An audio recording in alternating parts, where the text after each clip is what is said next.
নমস্কাৰ বন্ধুসকল, আপোনালোক সকলোকে আমাৰ চেনেলৰ নতুন এটা ভিডিঅ'লৈ স্বাগতম জনাইছোঁ। বন্ধুসকল, আপোনালোকৰ বাবে আছে এটি বহুতেই বেছি ভাল খবৰ, আৰু কি সেই ভাল খবৰটো জানিবলৈ হ'লে ভিডিঅ'টো শেষলৈকে চাব। বন্ধুসকল, আপোনালোকে হয়তো অসমৰ জনপ্ৰিয় কণ্ঠশিল্পী আকাশ প্ৰীতম আৰু আইলিতা কাশ্যপক বহুতেই বেছি ভাল পায়। বন্ধুসকল, জনপ্ৰিয় কণ্ঠশিল্পী আইলিতা কাশ্যপ আৰু আকাশ প্ৰীতম দুয়োৰে এক বহুতেই বেছি ভাল খবৰ আছে, আৰু সেই ভাল খবৰটো হৈছে তেওঁলোক দুয়ো পিতৃ মাতৃ হ'বলৈ ওলাইছে। আৰু এই ভাল খবৰটো আকাশ প্ৰীতমে তেওঁ ছ'চিয়েল মিডিয়াৰ হেণ্ডেলৰ যোগেদি ফটো শ্বেয়াৰ কৰি জনাইছে। আৰু লগতে কণ্ঠশিল্পী আকাশ প্ৰীতমে কয় যে জীৱনটো বহুতেই ধুনীয়া, তাক নতুনকৈ আদৰাৰ এক অনন্য প্ৰয়োজন।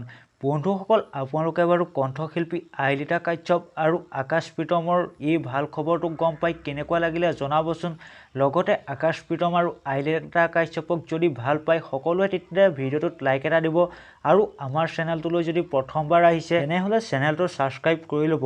আৰু আমাৰ চেনেলৰ তৰফৰ পৰাও দুয়োজনলৈ বহুত শুভেচ্ছা জনালোঁ। ধন্যবাদ।